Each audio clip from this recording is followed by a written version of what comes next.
Vamos aqui então, avançando com o nosso livro Crônicas de Além Túmulo, de Humberto de Campos, psicografia do Chico. Nós vamos para a crônica número 21, O Grande Missionário, e depois o 22, A Lenda das Lágrimas. Andréia, nós temos aqui, eu fiz algumas anotações quando nós preparamos o nosso roteiro de estudos dessas obras do Chico. Nós temos aqui os títulos que eu ainda vou conferir, tá? Amor sem Adeus, Adeus à Solidão, Astronautas do Além, Baú de Casos, Crônicas, Cartas e Crônicas de Humberto de Campos, Contos e Apólogos também de Humberto de Campos, Mensagem do Pequeno Morto, Na Era dos Espíritos, Instruções Psicofônicas estão por aqui também, Relatos da Vida estão por aqui também. Então, além daqueles que a gente já viu, né, do Pinga Fogo, Cartas de uma Morta, já vimos também Plantão de Respostas. Então esse já é o nosso quarto livro, né? Se eu não me engano, o quarto livro já dessa sequência. Então, chegando ali nos 10 títulos, a gente começa então depois o nosso estudo do Livro dos Espíritos, tá? Então essa é a nossa proposta. Mas muito bem, vamos lá. Tem bastante coisa, né? Eu tenho aqui a coletânea do Chico completa, e tem livros que a gente vê assim que completamente desconhecidos, né? Que trazem algumas vezes mensagens menores, trazem ali às vezes crônicas, trazem mensagens como daquelas de Emmanuel, né? Então tem vários tipos de textos e a gente vai explorar um pouquinho cada um deles, né? Muito mais para conhecer a obra do Chico, e aí então a gente aproveita, né, e conhece, né, e aprofunda um pouco mais o nosso conhecimento também a respeito das próprias orientações que chegam para nós dos espíritos, né? Pois é, seria bem interessante, mas pelo menos já é um estímulo para nós, né? Jack, bom dia. Mas vamos lá. Muita coisa para a gente estudar ainda, né? Uma encarnação só não vai ser o suficiente. A gente vai ter que voltar para continuar estudando. Ou estuda do lado de lá, né? Mais sábio. Vamos lá, então. O nosso primeiro texto, O Grande Missionário, ele faz uma referência aqui. Essa mensagem foi psicografada no dia 28 de setembro de 1936, lembrando que no dia 30 de setembro, se não me engano, 30 de setembro, nós tivemos o nascimento de Kardec, né? Ele nasceu no dia 30 de setembro de 1804. Então, no dia 28 de setembro, Humberto de Campos manda essa mensagem como uma homenagem a Kardec. Então, aqui é uma lembrança, né, sobre o grande trabalho que Kardec veio desenvolver aqui entre nós. Muito bem. Na verdade, a desencarnação de Kardec, né, não o nascimento dele. O nascimento dele foi 3 de outubro, mas a desencarnação dele foi 30 de setembro. Então vamos lá. Como as demais criaturas terrenas, o grande missionário de Lyon, que se chamou Hippolyte Rivail, ou Allan Kardec, também foi catalogado em 3 de outubro de 1804 nas estatísticas humanas, retomando um organismo de carne para o cumprimento de sua maravilhosa tarefa. 132 anos são passados sobre o acontecimento, e o apóstolo francês é lembrado carinhosamente na memória dos homens. Professor dedicado ao seu grandioso ideal de edificar as almas, discípulo eminente de Pestalozzi, Allan Kardec trazia desde o início da sua mocidade a paixão pelas utilidades das coisas do espírito. Aí lembrando que Pestalozzi ele é bastante estudado principalmente na pedagogia espírita, né, porque Pestalozzi foi um grande educador.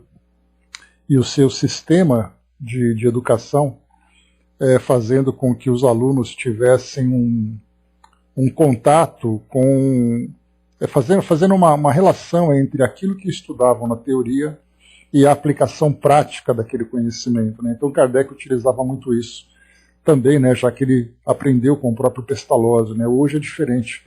Hoje nós vemos os jovens na sala de aula devorando ali teorias e mais teorias, visando provas vestibulares, mas sem ter aquela vivência daquele ensinamento, né? Então, Pestalozzi foi um dos precursores desse método de estudo. Suas obras didáticas são cheias de amor a esse apostolado. Até depois dos 50 anos, sua palavra confortadora e sábia dirigiu-se às escolas.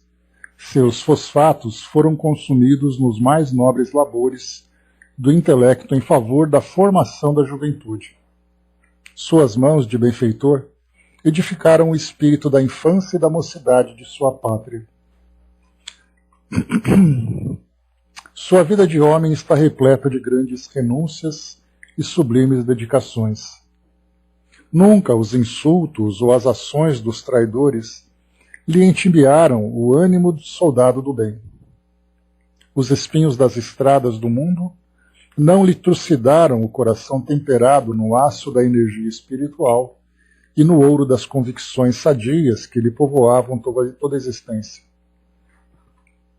Recordando a beleza perfeita dos planos intangíveis que vinha de deixar para cumprir a terra, a mais elevada das obrigações de um missionário, sob as vistas amoráveis de Jesus, Allan Kardec fez da sua vida um edifício de exemplos enobrecedores, esperando sempre a ordem do Mestre Divino para que as suas mãos intrépidas tomassem a charrua das ações construtoras e edificantes. Só depois dos 50 anos sua personalidade adquiriu a precisa preponderância em sua atividade, o desdobramento necessário, prestigiando-se a sua tarefa na codificação do Espiritismo, que vinha trazer à humanidade uma nova luz para a solução do amargo problema do destino e da dor. Ninguém como ele compreendeu tanto a necessidade da intervenção das forças celestes para que as conquistas do pensamento humano, sintetizadas no surto das civilizações, não se perdessem na noite dos materialismos dissolventes. Ele sentiu, refletindo as poderosas vibrações do alto, que os seus contemporâneos preparavam a extinção de toda a crença e de toda a esperança que deveriam fortalecer o espírito humano nas dolorosas transições do século XX. As especulações filosóficas e científicas de Comte, Virchow, Bruchner e Moleskov, aliadas ao sibaritismo dos religiosos, teriam eliminado fatalmente a fé da humanidade no seu glorioso porvir espiritual em todos os setores da civilização do Ocidente, se o missionário de Lyon não viesse trazer aos homens a cooperação da sua renúncia e dos seus abençoados sacrifícios. Bom, primeiro essas especulações filosóficas e científicas a que se refere aqui Humberto de Campos, ele cita o nome aqui de 4 personalidades, né? Auguste Comte, que foi ali, né, o idealizador do positivismo, visando ali exclusivamente, né, o raciocínio em torno da vida material do homem, enquanto que o Virchow, Bruchner e Moleskov eram fisiologistas, eram escritores que tratavam da vida material, né? Então médicos, né, como por exemplo o Virchow e o Bruchner, eram médicos que estudavam simplesmente a matéria, né? Então vemos aqui que nesses tempos, né, onde naquele período pós-iluminismo, onde a razão acabava prevalecendo em todas as ações, né, em todas as ideias, em todas as inspirações filosóficas, né, Kardec veio trazendo a doutrina espírita exatamente nesse contexto, né, fazendo com que o racionalismo fosse também ali, né,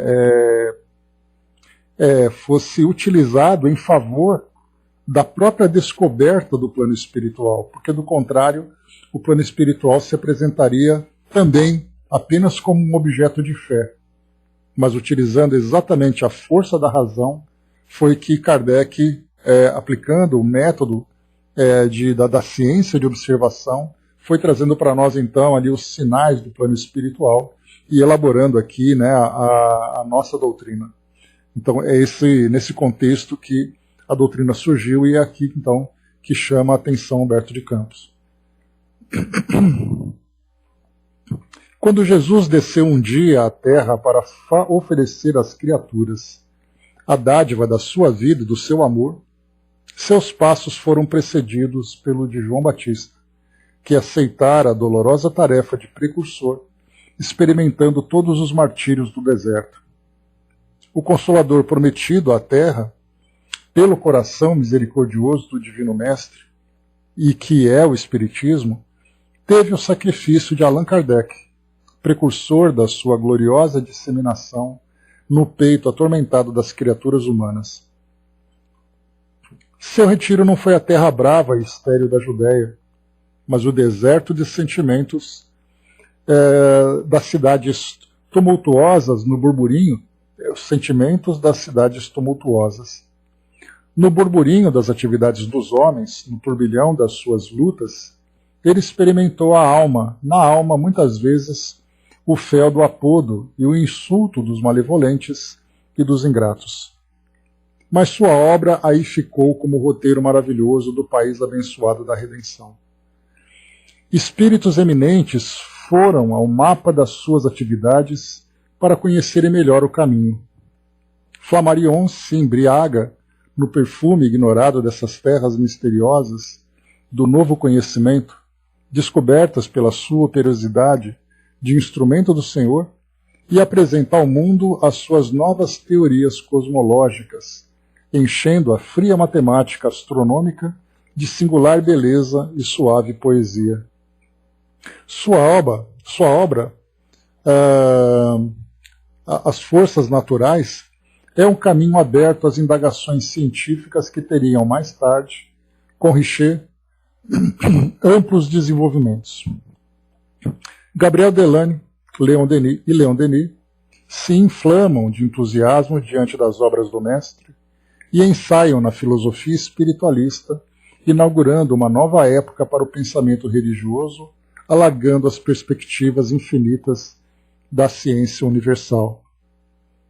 E desde os meados do século que passou, a figura de Kardec se eleva cada vez mais no conceito dos homens. O interesse do mundo pela sua obra pode ser conhecido pelo número de edições dos seus livros. E na hora que passa, cheia de nuvens nos horizontes da terra e de amargas apreensões nos seios das suas criaturas, nenhuma homenagem há mais justa e mais merecida do que essa que se prepara em todos os recantos onde a consoladora doutrina do Espiritismo plantou a sua bandeira, como preito de admiração ao ilustre e benemérito codificador. O Brasil evangélico deve orgulhar-se das comemorações que levará a efeito, lembrando a personalidade inconfundível do grande missionário francês, porque a obra mais sublime de Allan Kardec foi a reedificação da esperança e de todos os infortunados e de todos os infelizes do mundo no amor de Jesus Cristo. Conta-se que logo após a sua desencarnação, quando o corpo ainda não havia baixado ao Père Lachaise, para descansar à sombra do dome dos seus valorosos antepassados, uma multidão de espíritos veio saudar o mestre no limiar do sepulcro. Eram antigos homens do povo, seres infelizes que ele havia consolado e redimido com as suas ações prestigiosas.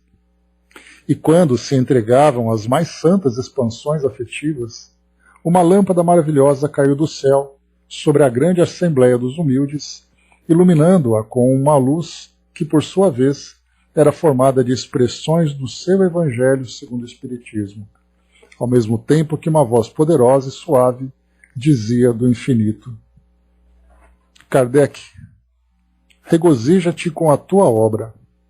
A luz que acendeste com os teus sacrifícios, na estrada escura das descrenças humanas, vem felicitar-te nos pórticos misteriosos da imortalidade. O mel suave da esperança e da fé que derramaste no coração nos corações dos sofredores da terra, reconduzindo-os para a confiança na minha misericórdia, hoje se entorna em tua própria alma, fortificando-te para a claridade maravilhosa do futuro. No céu estão guardados todos os prantos que choraste e todos os sacrifícios que empreendeste. Alegra-te no Senhor, pois teus labores não ficaram perdidos.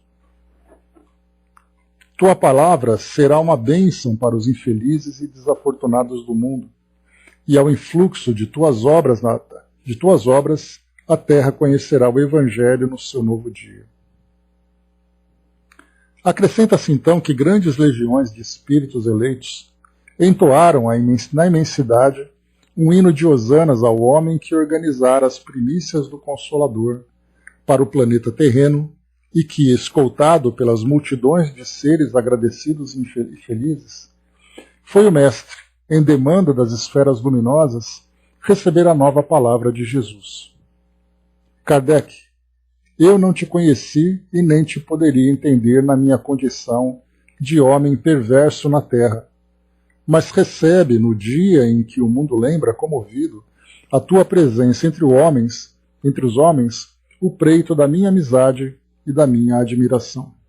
Então Humberto de Campos assina para nós aqui essa mensagem de homenagem a Kardec, já que, pelo que ele relata para nós aqui, as instituições aqui no Brasil, né, se preparavam para prestar essa homenagem no dia 30 de setembro de 1936, quando Kardec, então, teria ali, né, mais um ano, né, da sua desencarnação. Então aqui Humberto de Campos traz a sua homenagem.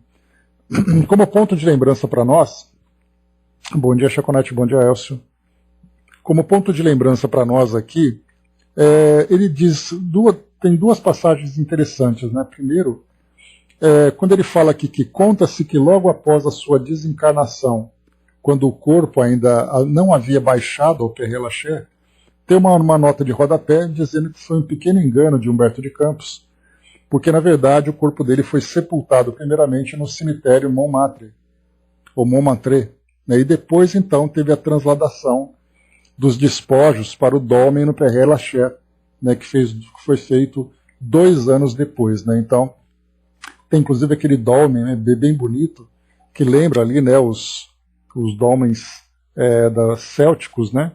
Então ali Kardec foi transladado depois, então os restos mortais 2 anos depois, né? E o segundo ponto que a gente lembra também, que é algo muito interessante, quando a gente fala em Chico, quando a gente fala em Kardec, a gente vai lembrar sempre, né, dos espíritos que com eles conviviam no trabalho que eles realizavam. Então, lembrando, por exemplo, do Chico, nós temos ali, né, André Luiz, nós temos Emmanuel, nós temos Meimei, nós temos o próprio Humberto de Campos, e tantos outros espíritos, né? Então, sem falar naqueles que nós não conhecemos os nomes, mas eram espíritos de escola, aqueles espíritos elevados, né, no plano espiritual, que trabalhavam de uma forma direta ou indireta com o Chico na disseminação da mensagem do plano espiritual. Mas um detalhe que a gente não percebe, que a gente acaba esquecendo, é a quantidade de espíritos que foram auxiliados por Chico. E esse sim compunha, né, esse grupo todo, era o grupo que compunha ali a grande massa daqueles que acompanhavam então esses momentos de homenagem. Então, tanto aqueles encarnados, que depois, então, desencarnados, depois de terem contato com a doutrina, depois de terem contato com o Chico, como também os desencarnados, como, por exemplo, né, basta a gente lembrar a quantidade de mensagens psicografadas, né, pelo Chico, de espíritos que vieram trazer palavras, né, para os seus entes queridos aqui ainda encarnados que estavam em sofrimento. Então imaginemos ali a legião de pessoas que estavam ali juntos, daqueles espíritos, né, no sentido de sofrimento, né? Então a gente coloca aquele grupo de espíritos miseráveis, de tanta dor, de tanto sofrimento, que foram acolhidos pelo Chico, através do seu trabalho, através das instituições, né, onde o Chico ali auxiliava, ou prestava ali o seu serviço de caridade. E a mesma coisa com Kardec. A gente imagina, então, Kardec também sendo recebido no plano espiritual, né, por todos aqueles espíritos, incluindo, né, o próprio Jesus, recebendo no plano espiritual, e a gente se esquece da quantidade de espíritos que foram ajudados, né, conhecendo a doutrina espírita, sendo consolados, sendo fortalecidos, ou mesmo desencarnados, que depois, então, de terem tido contato, né, com a doutrina espírita, através das evocações ou através das manifestações espontâneas na sociedade ou em outros grupos depois de conhecerem a própria doutrina espírita. Então também essa grande legião de muitas vezes de anônimos, mas anônimos que foram auxiliados, né, através do trabalho realizado tanto pelo Chico como também aqui por Kardec. Né? Então essa é a parte bacana da gente lembrar. Então essa homenagem foi feita por Humberto de Campos, falando sobre o grande trabalho de Kardec. E eu acho, pessoal, que hoje, quando nós temos aqui no Brasil, né, uma quantidade significativa de centros espíritas, todos eles, né, naturalmente sendo conduzidos, né, na base filosófica da doutrina espírita, da codificação trazida por Kardec, hoje para nós é muito fácil pensarmos na doutrina espírita como algo que já veio pronto, né? Ou seja, os centros espíritas existem, fazem seus trabalhos, os livros estão prontos para serem comprados. Então, nós não conseguimos ainda compreender a grandiosidade do trabalho de Kardec, quando do nada, né? Olha, Brás, eu vi essa estatística de mais de 5.000 centros há mais ou menos 20 anos. Que eu me lembro que num programa na TV Mundo Maior, que passava na televisão, né, em canal aberto, e eu lembro de uma entrevista de alguém da FEB que deu essa informação, isso há 20 anos, né? Então a gente pode imaginar hoje quantos seriam centros espíritas aqui no Brasil. Então, cada vez mais crescendo e se expandindo. Mas a gente vai lembrar, né, como se fosse ali a base de uma pirâmide, a estrutura de uma pirâmide. Né? Então lá em cima, na ponta da pirâmide, Kardec dando início de tudo. E depois, então, conforme o tempo vai passando, essa pirâmide vai aumentando cada vez mais, até chegar na sua base, onde nós temos hoje. Então, quando nós pensamos, a mesma coisa acontece com o próprio Evangelho de Jesus, né? Com a própria mensagem de Jesus. Hoje nós temos ali a Igreja Católica com uma estrutura de proporções mundiais, né? E ela com tantas instituições, com uma hierarquia muito grande, que é a maior religião hoje, né? O cristianismo hoje é considerado, né, a maior religião do nosso planeta. E quando o cristianismo se divide entre Igreja Católica e igrejas evangélicas, aí então a religião islâmica assume o primeiro lugar. Mas independente disso, essa não é a questão. Se nós pensarmos no cristianismo como a maior religião do planeta, a gente vai lembrar que ela começou também com Jesus. Foi ele que veio trazer então a mensagem, e a partir dessa mensagem nós tivemos ali então todas as dificuldades, todas as lutas, todos os sacrifícios, e foi então crescendo, se expandindo cada vez mais e naturalmente passando, né, por todos os desvirtuamentos que nós conhecemos na história. A doutrina espírita, por sua vez, ela teve ali por base muito bem estruturada, né, a partir das obras de Kardec, e ali então com esse modelo ficou muito mais fácil de ser seguido. Então hoje nós temos, né, com mais de um século, né, 160, 170 anos, nós temos hoje então a doutrina espírita da forma como nós conhecemos aqui no Brasil. E tudo isso começou com esse trabalho, inicialmente um trabalho solitário de Kardec, e depois então começou ali a criar aquele grupo que daria o apoio para que a doutrina espírita chegasse nessa condição. E por muito pouco ela acabou não desaparecendo. Se ela não viesse para o Brasil, por exemplo, a doutrina espírita tinha desaparecido na Europa, exatamente por aquilo que coloca aqui também Humberto de Campos, falando sobre, né, o trabalho dos cientistas, o trabalho da ciência e da filosofia materialista na Europa naquele período, em que a doutrina espírita estava ali se sustentando no meio, né, no meio daquela grande leva de racionalismo que tomou conta. E aí então ela veio para o Brasil e acabou tendo ali o seu aspecto mais evangélico, e aqui ela se desenvolveu. Mas se não tivesse vindo para o Brasil, o que teria acontecido com o Espiritismo? Ele teria desaparecido, porque além desse período natural, né, do cientificismo, do racionalismo, nesse período pós-iluminismo, né, nós tínhamos também ali as guerras e conflitos que aconteceram na Europa. Então ele foi um trabalho providencial do plano espiritual, fazendo com que a doutrina espírita encontrasse aqui no Brasil um campo fértil para isso. Né?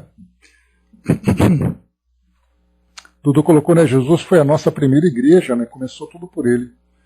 Então ele trouxe ali a sua mensagem e foi difícil de entender. Porque é a mesma coisa, hoje nós vemos o cristianismo, né, espalhado por todo o mundo, por várias vertentes, inclusive o próprio espiritismo, né, tendo ali como base filosófica o cristianismo. A gente não tem ideia de como foi isso no início. A gente tem ali uma história ou outra, né, a própria Joana de Ângeles, na sua própria história pessoal, viveu como Joana de Cusa, naquele período em que ela foi uma mulher sacrificada nas arenas ali como sendo uma cristã.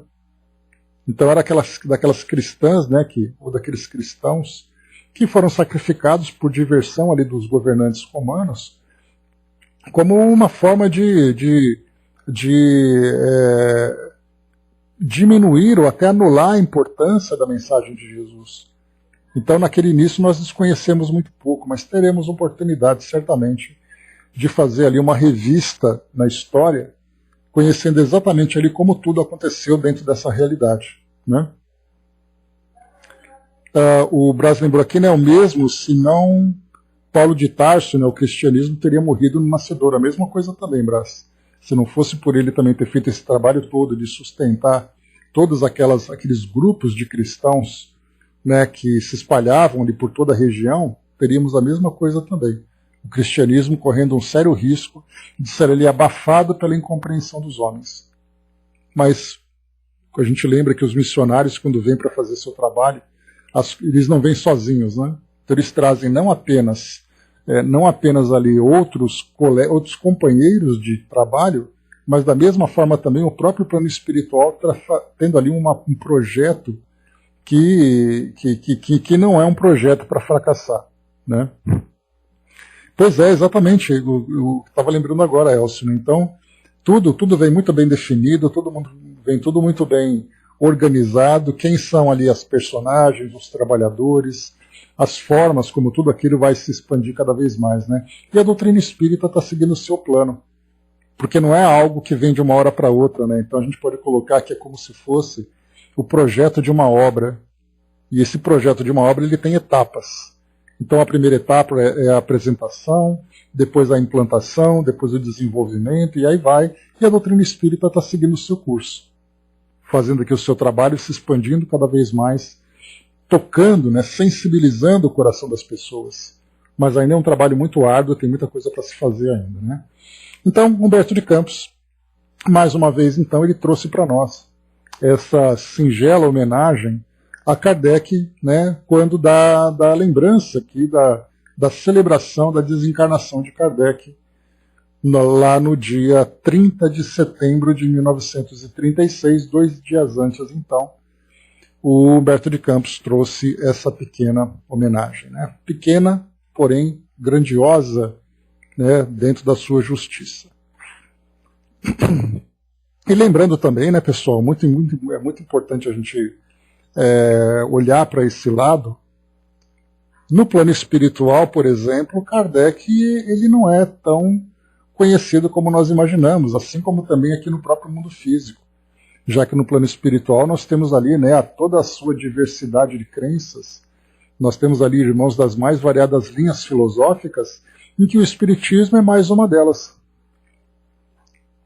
Né? Então a gente vai lembrar ali que temos ali os grupos de católicos, temos os grupos hindus, os grupos judeus, os grupos muçulmanos, os grupos evangélicos, e assim vai, cada grupo ali ocupando seu espaço, claro, né, que trazendo uma verdade muito além daquela que a humanidade conhece aqui no mundo físico, já que as religiões ainda trazem, né, tem ali uma força material muito grande, de olhar apenas para os interesses materiais e depois você olhar para o mundo espiritual.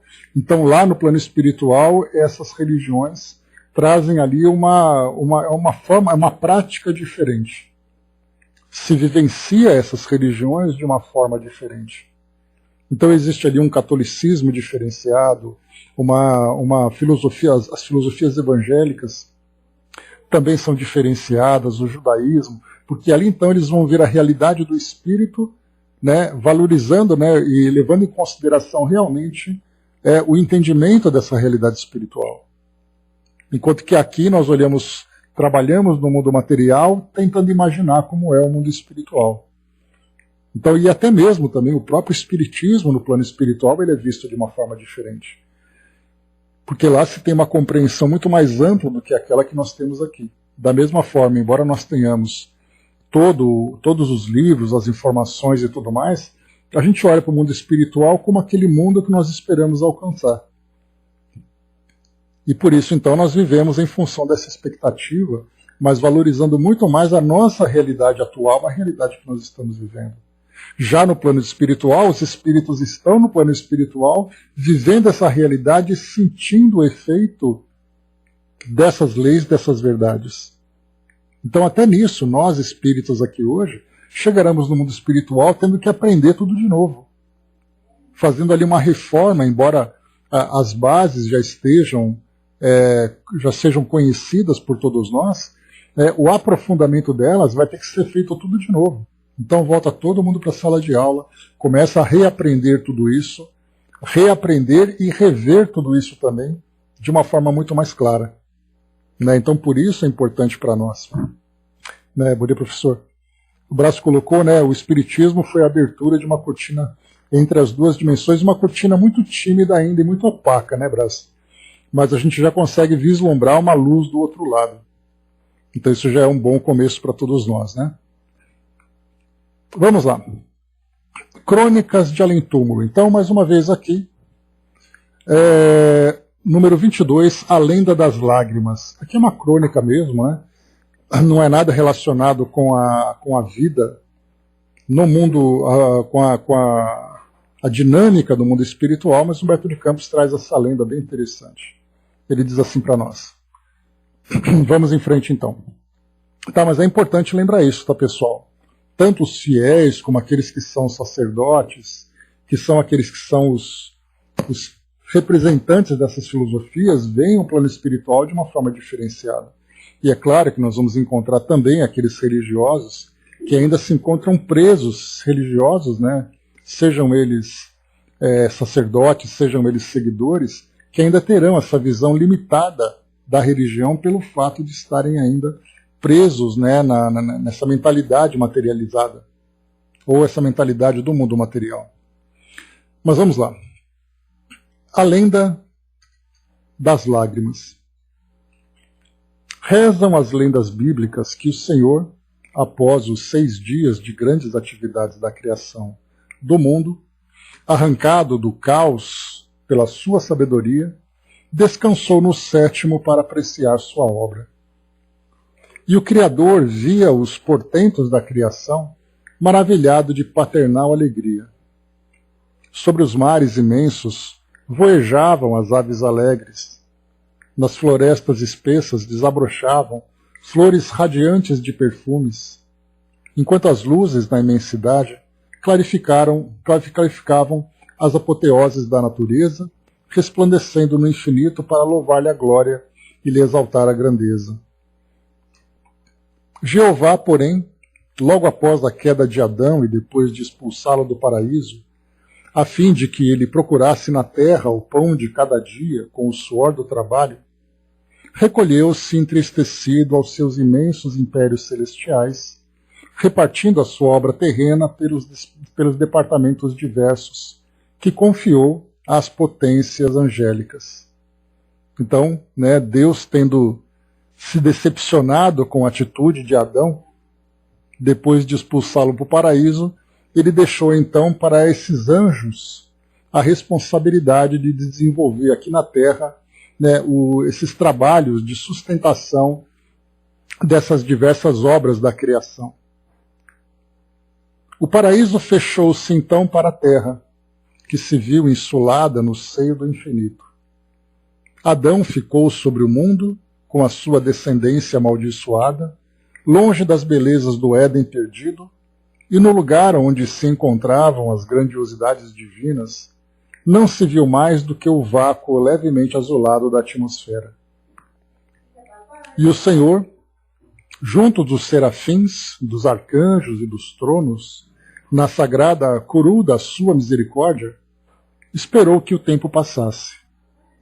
Ecoavam-se os anos, até que um dia o Criador, convocou os anjos a que confiara a gestão dos negócios terrestres, os quais lhe deviam apresentar relatórios precisos acerca dos vários departamentos de suas responsabilidades individuais. Prepararam-se no céu festas maravilhosas e alegrias surpreendentes para esse movimento de confraternização das forças divinas, e no dia aprazado, ao som de músicas gloriosas, chegavam ao paraíso os poderes evangélicos encarregados da missão de velar pelo orbe terreno.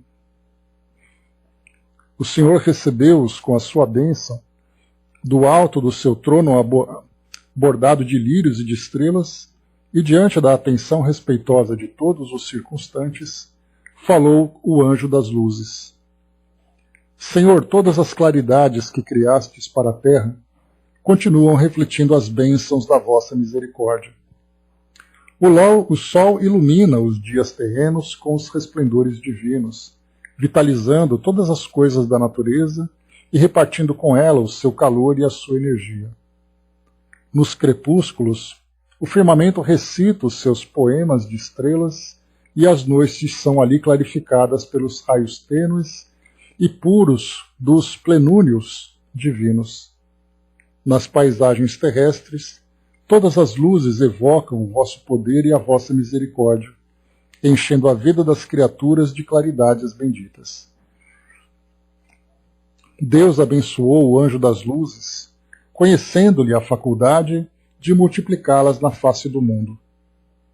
Depois veio o anjo da terra e das águas, exclamando com alegria: Senhor, sobre o mundo que criastes, a terra continua alimentando fartamente todas as criaturas. Todos os reinos da natureza retiram dela os tesouros sagrados da vida, e as águas que parecem constituir o sangue bendito da vossa obra terrena circulam no seu seio imenso, cantando as vossas glórias incomensuráveis. Os mares falam com violência, afirmando o vosso poder soberano, e os regatos macios dizem nos silvedos da vossa piedade e brandura. As terras e as águas do mundo são plenas afirmações da vossa magnífica complacência.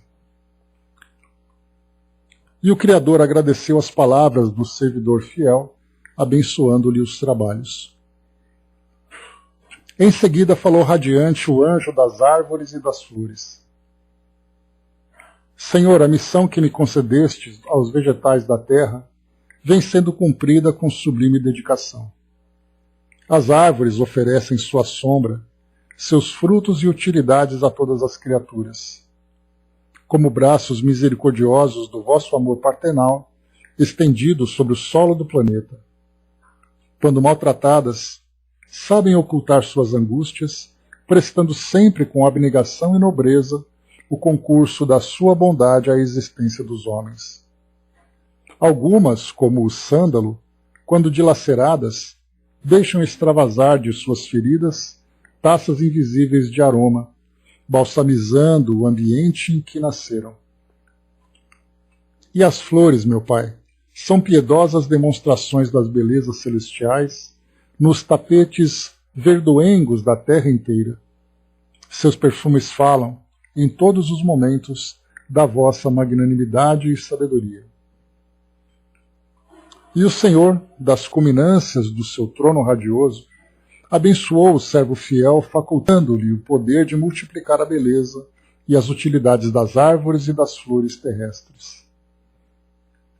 Logo após, falou o anjo dos animais, apresentando a Deus um relato sincero a respeito da vida dos seus subordinados.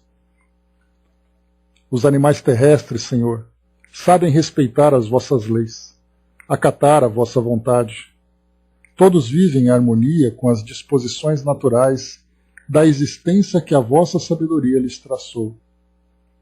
Não abusam das suas faculdades procriadoras e têm uma época própria para o desempenho dessas funções, consoante os vossos desejos.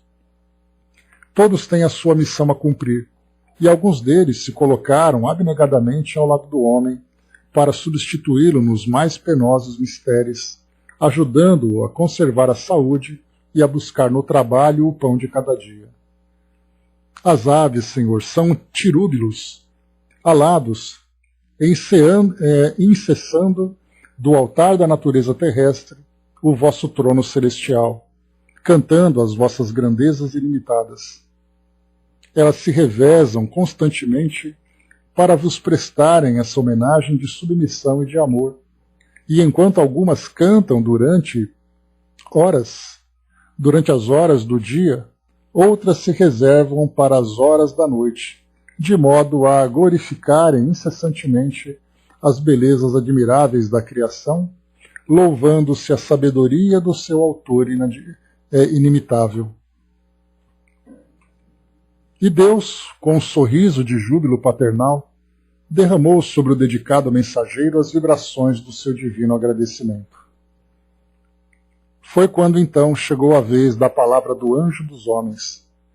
Taciturno e entre angústias, provocando a admiração dos demais pela sua consternação e pela sua tristeza, exclamou compungidamente: Senhor, ai de mim! Enquanto meus companheiros vos podem falar da grandeza com que são executados os vossos decretos na face do mundo, pelos outros elementos da criação, não posso afirmar o mesmo dos homens. A descendência de Adão se perde num labirinto de lutas, criado por ela mesma. Dentro das possibilidades do seu livre-arbítrio, é engenhosa e sutil a inventar todos os motivos para a sua perdição. Os homens já criaram toda sorte de dificuldades, desvios e confusões para a sua vida na terra. Inventaram ali a chamada propriedade sobre os bens que vos pertencem inteiramente, e dão curso a uma vida abominável de egoísmo e ambição pelo domínio e pela posse. Toda a terra está dividida indebitamente e as criaturas humanas se entregam à tarefa absurda da destruição das vossas leis grandiosas e eternas. Segundo o que observo no mundo, não tardará que surjam os movimentos homicidas entre as criaturas, tal a extensão das ânsias incontidas de conquistar e possuir. O anjo dos homens, todavia, não conseguiu continuar. Convulsivos soluços embargaram-lhe a voz, mas o Senhor, embora amargurado e entristecido, desceu generosamente do sólio de magnificências divinas e, tomando-lhe as mãos, exclamou com bondade: A descendência de Adão ainda se lembra de mim? Não, Senhor. Desgraçadamente, os homens vos esqueceram, murmurou o anjo com amargura. Pois bem, replicou o Senhor paternalmente, essa situação será remediada.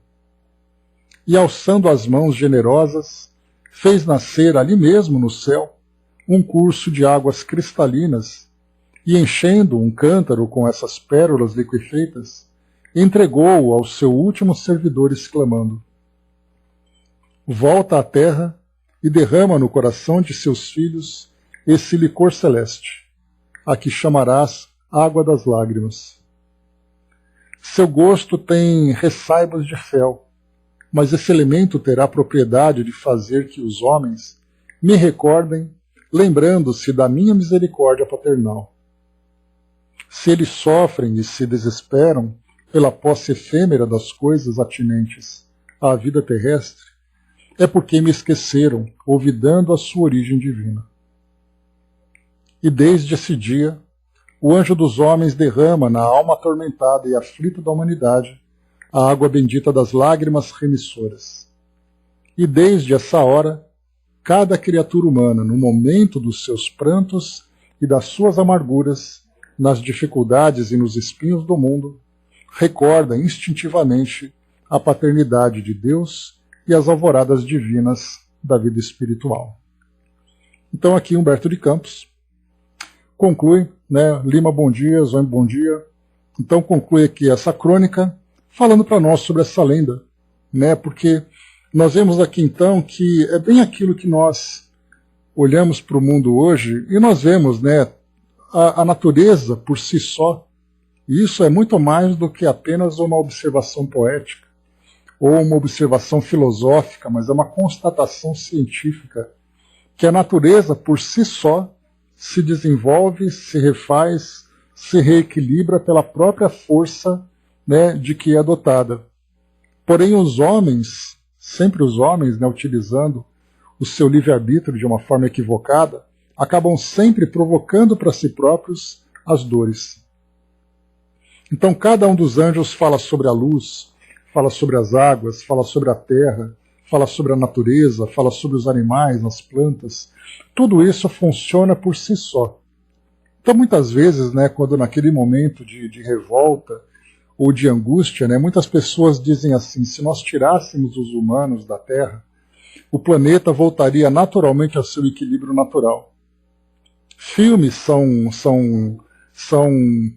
produzidos trazendo essa ideia de que a natureza, ela mesma, se refazeria se não tivesse ninguém que a desequilibrasse, né? Porém, dentro da realidade, nós estamos vivendo isso.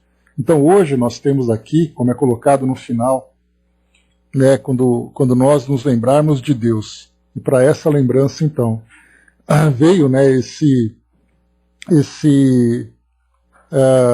essa água bendita das lágrimas, né, quando surge para nós, exatamente, né, Elcio, a gente vê que, né, de uma forma poética e até irônica, nós temos ali então os homens sofrendo as suas próprias incúrias, sofrendo o resultado do seu próprio egoísmo, vivendo essas dores e clamando exatamente, né, voltando os olhos para Deus, para buscar ali a consolação e buscar ali o amparo que parece que falta.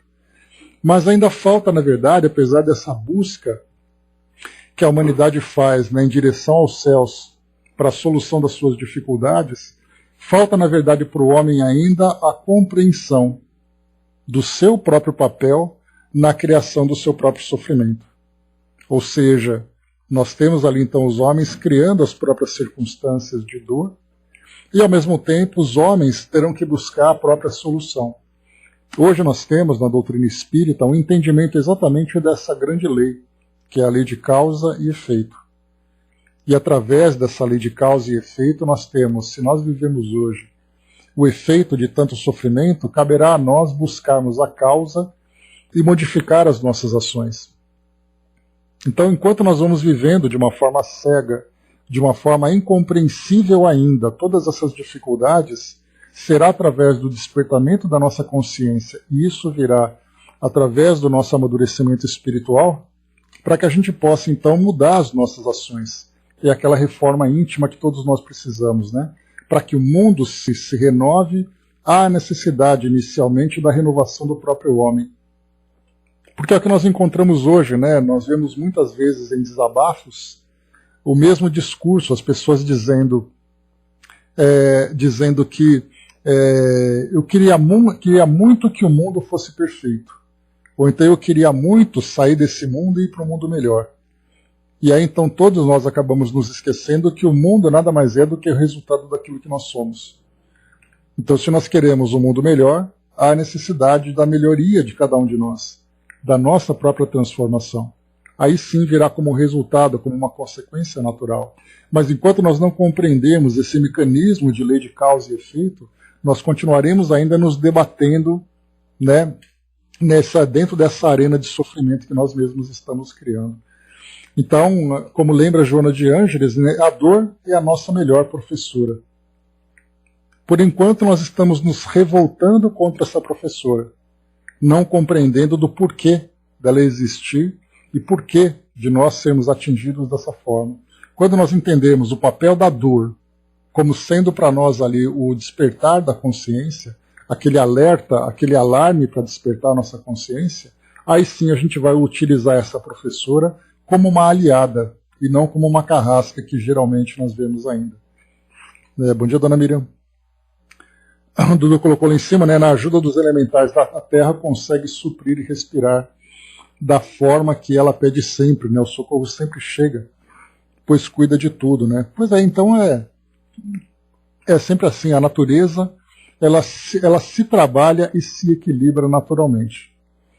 Mas nós, né, sempre procuramos ir além daquilo que nós precisamos. Então é exatamente essa ambição, essa ganância, esse orgulho, esse egoísmo que nós ainda vivenciamos, que é o que traz para nós, não apenas aquilo que afeta a natureza, esse grande movimento ecológico que nós vivemos hoje, mas é na própria relação do homem com o homem, né, onde nós temos ali todos os conflitos que vão surgindo, e nós vemos isso todos os dias, basta você ligar a televisão, assistir a um telejornal e você vai ver quais são as notícias do dia. E nós veremos que todos os conflitos que nós estamos vivendo foram gerados por nós mesmos, salvo aqueles que vêm como força da natureza. E aí então nós vamos encontrar, lá na Lei de Destruição do Livro dos Espíritos, quando Kardec pergunta, né, por que a humanidade precisa muitas vezes passar, né, por essas catástrofes para poder, que tanto nos afetam, que tanto nos ferem, né? E aí então os Espíritos respondem que muitas vezes há a necessidade de sensibilizar o coração dos homens através de dores que são fortes, né? E para isso então vêm esses movimentos. É algo que vai além da nossa compreensão, mas de qualquer forma o efeito é percebido, né? É perceptível, né? O Elcio colocou lá em cima também, né? Olha que foi muito modificado e muito ainda temos que fazer, certamente. O Hermes pôs aqui embaixo: a dor física é necessária para curar o corpo orgânico, mas a dor moral, que deveria curar o espírito, ainda deixa a desejar, né? Não que a dor moral deixa a desejar, né? A cura do espírito deixa a desejar. Porque a dor moral vai continuar ali, né? Fazendo ali o seu papel, dia após dia, presente no coração das pessoas, até o momento em que nós mesmos, mudando as nossas ações, teremos a oportunidade de viver de uma forma diferente. Então é a questão do desequilíbrio orgânico. A febre e a dor nada mais são do que alertas do corpo para mostrar que alguma coisa está errada. Então, se nós queremos parar com a febre, queremos parar com a dor, nós temos que parar, né, procurar a causa e curar essa causa. Então, dentro das dores morais, acontecem da mesma forma. Muito bem, avançando um pouco mais uma reflexão aqui de Humberto de Campos. Essa outra aqui, essa próxima crônica, ela é uma crônica bem ligada à realidade material, tanto que o título é Carta Aberta ao Senhor Prefeito do Rio de Janeiro. Né? Então aqui Humberto de Campos trazendo uma comunicação através da psicografia do Chico, isso em 1936, a respeito de uma situação que vem acontecendo com decisões político-administrativas, né? Então, só para a gente lembrar, nesse período, essa comunicação foi psicografada no dia 18 de dezembro de 1936, era a capital da República na época, né? Em 1936, ela tinha como prefeito, era aqui Olímpio de Menezes Melo. Ele assumiu o cargo, ele era um cônego, né? O cônego é um posto religioso, eu até peguei aqui no dicionário para a gente poder ver. O cônego é religioso que participa do colegiado de uma catedral ou de uma igreja e trabalha na administração da mesma, né? Então, quando nós temos vários cônegos, é formado então um cabido, que é um colegial, que é um grupo colegiado para administrar e tomar decisões, né? Então ele era um cônego, ele era presidente da Câmara dos Vereadores, e aí então, quando houve a deposição do prefeito Pedro Ernesto, ele então assumiu a prefeitura. E aí então, durante esse período, ele acabou tomando uma decisão que fez ali com que Humberto de Campos trouxesse esse pequeno recado. Vamos a ele. Aqui mesmo, só para a gente conhecer, né, a visão daquilo que nós percebemos do plano espiritual com relação ao mundo material. Carta aberta ao senhor prefeito do Rio de Janeiro. Senhor prefeito do Distrito Federal, dirijo-me a Vossa Excelência para ponderar um dos últimos atos de sua administração na velha cidade de São Sebastião do Rio de Janeiro, não obstante as minhas condições de jornalista desencarnado a esperar o estado de guerra vigente no país. Todavia, declinando essas circunstâncias, devo confessar em defesa do meu gesto que a minha palavra humilde não visa a nenhum instituto político ou social do Brasil para fixar-se somente na questão de humanidade. É uma verdade inconteste que Vossa Excelência se torna duplamente respeitável, não só pela sua condição de autoridade suprema de uma cidade, em que palpitam seguramente 2 milhões de corações humanos, senão também pela sua qualidade de sacerdote. E é talvez por isso que a minha ponderação se faz um tanto mais grave. Não lhe venho falar dos inquéritos administrativos nos departamentos públicos, afetos à sua autoridade, e sim dizer-lhe do seu ato pessoal, opondo veto à subvenção de 50 contos, concedida pelos seus antecessores ao abrigo Teresa de Jesus, instituição venerável que um punhado de espiritistas abnegados fundou no Rio há alguns anos e que todos os cariocas se habituaram a admirar com o seu apoio e o seu respeito.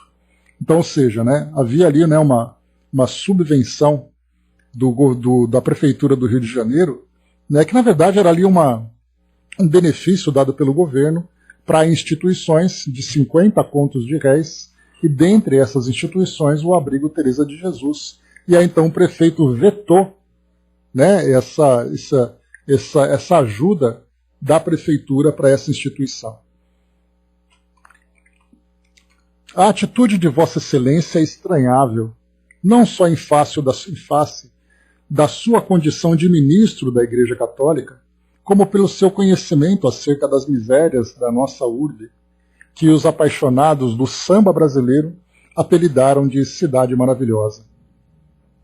50 contos, senhor prefeito, como subvenção a uma instituição dessa natureza, que já conseguiu afastar dos antros viciosos algumas centenas de criaturas, infundindo-lhes noção do dever social, cívico e humano, modelando heróis para os combates com as adversidades terrenas, representa uma percentagem muito mesquinha em face das verbas despendidas com as obras suntuárias dos serviços públicos.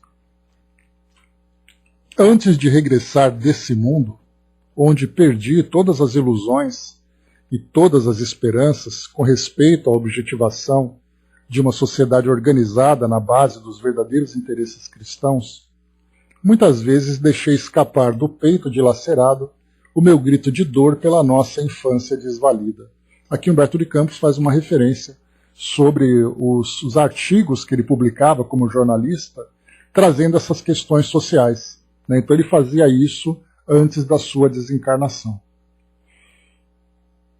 Enquanto os governos instituíam as mais grossas subvenções para as festas carnavalescas e para a propaganda turística do Brasil no estrangeiro, via eu as nossas crianças desamparadas, doentes e esqueléticas, estendendo a mão mirrada à piedade das praças públicas. Se as dores não me viessem sufocar tão cedo os sagrados entusiasmos do coração, teria objetivado um largo movimento intelectual em favor da instituição do livro e do pão para o menino dos nossos morros, onde com as vozes inocentes do samba se misturam os gemidos de todas as misérias.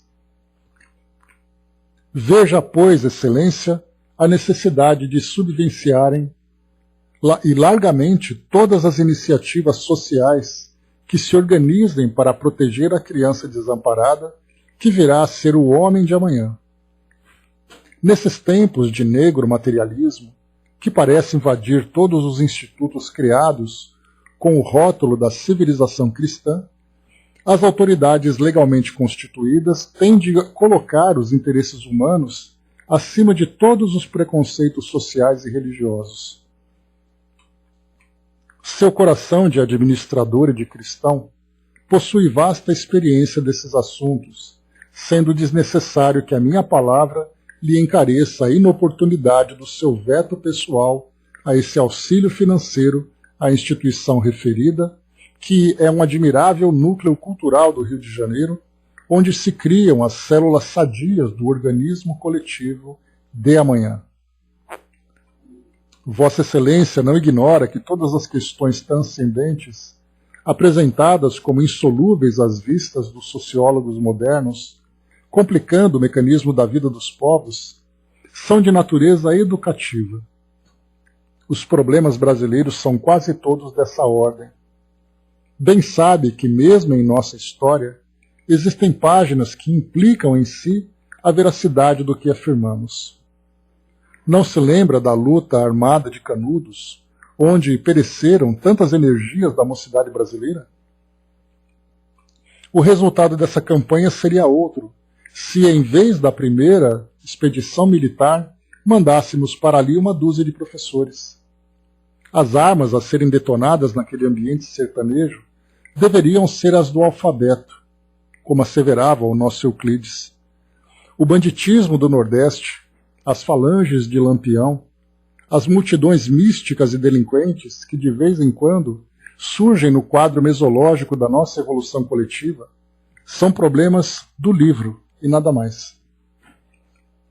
Desejaria, pois, senhor prefeito do Distrito Federal, absorver-se no partido político, nas intrigas de gabinete, nas homenagens do louva-minheiros da autoridade política, esquecendo-se da parte mais importante de suas atribuições, junto à coletividade desse país?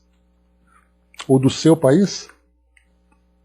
Não acreditamos, igualmente, que o seu ato seja o fruto de uma represária atitude desassombrada das criaturas estudiosas que tentam elucidar as questões da Igreja Católica, da qual é um dedicado servidor. A luta é de princípios e não de personalidades. E esse combate ideológico é indispensável nos bastidores em que se processa a evolução das consciências e das doutrinas. E para todos os combatentes, irmanados no mesmo idealismo do Evangelho, deverá existir, indubitavelmente, um traço de união acima de todas as polêmicas e de todas as controvérsias, que é a da fraternidade do Cristo. Um homem ou uma instituição podem crescer no conceito das coletividades, pelas suas conquistas, pelos seus poderes transitórios, pela sua fortuna, mas serão sempre assinalados pela ilusão se lhes faltarem os princípios humanos da caridade. Conta-se aqui, senhor prefeito, que um dia quis o Senhor reunir sob seus olhos todos os sábios que chegavam da terra, teólogos eminentes, filósofos, artistas do pensamento e da ação, matemáticos, geômetras e literatos ilustres. Senhor, dizia um deles, eu ampliei a técnica dos homens no problema das ciências. Eu, repetia outro, procurei imprimir uma fase nova às letras do mundo. Minha vida, Senhor, exclamava ainda outro, foi toda empregada no laboratório em favor da humanidade. Mas o Senhor replicou-lhes na sua misericórdia, todas as vossas ciências são respeitáveis, mas valerão muito pouco se não tivestes caridade. Toda sabedoria sem a bondade é como luz que não aquece, como flor que não perfuma.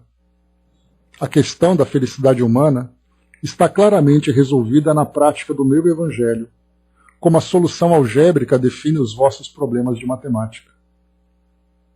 O reino dos céus, o reino do céu, ainda é a mansão prometida aos simples e pobres da terra, que vêm a mim isentos de soberba e de vaidade. Aqui, senhor prefeito, não se mede o espírito pela posição que haja ocupado no mundo. A indumentária nada representa para as leis sábias e justas da espiritualidade. Não obstante os seus conhecimentos teológicos, não se esqueça de que os manuais dos santos são compêndios de teorias da terra. A prática é bem outra, e é desta que voltamos para lhe falar dos argumentos mais firmes. Aproveite a oportunidade que Jesus lhe colocou nas mãos e reconsidere seu ato. Reparando-o, sua memória será então abençoada pela infância brasileira, votada ao desamparo pelos nossos políticos que cuidam durante a vida inteira dos seus interesses e dos seus eleitorados. E um dia, quando não for mais o senhor prefeito municipal, e sim o nosso irmão Olímpio, seu coração há de sentir, nos mais recônditos refolhos, a suavidade das mãos veludosas do jardineiro divino, plantando os lírios perfumados da paz nas profundezas do seu mundo íntimo. E quando essas flores destilarem nos seus olhos o aroma bendito das lágrimas de gratidão e reconhecimento, uma voz branda e suave murmurará aos seus ouvidos: guarda, meu filho, a minha recompensa. Regozija-te no Senhor, pois que foste meu servo e tiveste caridade. Então aqui, o Humberto de Campos assina então essa carta, dia 18 de dezembro de 1936, devido a essa ação, esse ato administrativo que tirou então essa subvenção, esse benefício dessa instituição de caridade, Abrigo Teresa de Jesus, que acolhia crianças em desamparo e precisava desse apoio governamental. E aí, por algum motivo, isso foi tirado e aí, então fez com que Humberto de Campos se manifestasse ao prefeito. Não sabemos aqui, pelo menos eu não sei qual foi o efeito dessa comunicação quando ela então foi publicada, mas naquela época havia esse debate ainda, se teria ali alguma utilidade nessas comunicações, mas de qualquer forma ela foi publicada. Não sabemos que destino ela tomou, se o Chico fez com que ela se tornasse pública, se encaminhou para o prefeito, não sabemos. Mas de qualquer forma, foi feito ali então esse protesto do plano espiritual relativo aqui a essa instituição. Então, o que a gente vê aqui também, a forma como o plano espiritual fica muito atento àquilo que acontece no nosso mundo. Por exemplo, que nós vemos que são instituições de caridade, como espíritas, católicas, organizações não governamentais, que foram muitas vezes até mesmo criadas pela força dos espíritos, intuindo os homens na organização desses grupos. E é claro, a Deus o que é de Deus, a César o que é de César, e portanto, então, há a necessidade do cumprimento das obrigações civis dentro do nosso Estado. Então, pagar impostos, as despesas, então, há a necessidade ali de contribuições, então, enfim, tudo isso para poder atender aqueles que são os necessitados. E hoje, principalmente num país como o nosso, nós vamos encontrar aqui situações das mais variadas em que encontramos vulnerabilidades. Então são pessoas desempregadas, são crianças órfãos, são idosos abandonados, são animais. Hoje nós temos um grande movimento também em torno do acolhimento de animais, e nessa época de frio a gente vê muito isso, nesses movimentos. Então há aquelas mobilizações da própria sociedade e há aquelas mobilizações de instituições que se organizam para essa finalidade. E da mesma forma também nós acreditamos que essa é uma mobilização apenas terrena, e nos esquecemos do grande esforço que é feito pelos espíritos para que isso realmente aconteça, se sustente e cumpra o seu objetivo, principalmente porque nós falamos em caridade. Então nós podemos até falar de instituição, de uma visão terrena, mas quando nós falamos em caridade, essa palavra, esse sentimento, esse ato, ele quebra qualquer barreira. Então, unindo a barreira do mundo espiritual com o mundo físico, nós temos ali então a caridade transitando sem qualquer tipo de barreira, sem qualquer tipo de obstáculo. E é por isso então que Humberto de Campos se manifesta, trazendo para nós aqui esse protesto. Muito bem. O Dudu tinha colocado lá em cima, aquela pequena mensagem, vamos lá. O limo da rocha ainda faz o tombo do erro, mas o erro sempre se acerta quando saímos de cima desse limo. Cada um escorrega no limo que lhe é colocado na sua frente. Outros percebem e seguem o caminho desejado ao melhor. Então, relacionado com aquilo, Portanto, não seja rocha. Portanto, seja rocha, não seja limo, Então, mensagenzinha que chega para nós, muito obrigado aqui pela contribuição, né, fazendo aqui uma referência ao que nós estudamos aqui anteriormente, né, no texto sobre a Lenda das Lágrimas, né, que falava exatamente sobre a humanidade presa ainda nos seus erros, presa ainda nos seus equívocos, né? Isso porque, lembrando sempre que a tendência é nós acertarmos cada vez mais conforme nós entendermos o propósito de estarmos aqui, conforme a nossa consciência for então despertando. Porque do contrário, enquanto nós não entendemos o objetivo de um indivíduo estar encarnado aqui no mundo, ele vai viver de acordo com o automatismo das coisas. Ele precisa sobreviver, ele precisa satisfazer as suas vontades e, portanto, ele vai agir de acordo com os seus impulsos, com as suas tendências. Enquanto nós não nos conscientizarmos dessa nossa responsabilidade de estarmos aqui trabalhando pela nossa evolução moral, a gente vai continuar ainda pisando nessas pedras com esses limos, né, e cairemos sempre, cada vez mais. Então, em vez de sermos limos, sejamos rochas, como foi trazido para nós aqui, para a nossa reflexão. Mas é isso, né? O Elcio lembrou ali também, na indumentária, nada representa para as leis sábias e justas da espiritualidade. Pois é, né? Isso é importante, né? Porque e nessa circunstância especial, Elcio, desse então prefeito Olímpio de Menezes, ele era político e religioso. E é o que nós encontramos no mundo, né? Quantos religiosos que têm ali como compromisso chegar ao coração das pessoas e se tornarem salvadores de almas, se envolvem na política, ainda que sejam inicialmente motivados com esse objetivo de tornar a vida das pessoas melhor, né? Mas acabam então se intoxicando com essa ideia do poder, com essa ideia do jogo político e perdem o objetivo principal. Nós tivemos, inclusive, dentro da própria doutrina, e ainda temos, né, políticos, espíritas que eram políticos, né? Basta a gente lembrar do próprio Dr. Bezerra de Menezes, Humberto de Campos também, né? Então, acho que Humberto de Campos foi político também, se não me engano. Não, mas acho que o Dr. Bezerra de Menezes com certeza.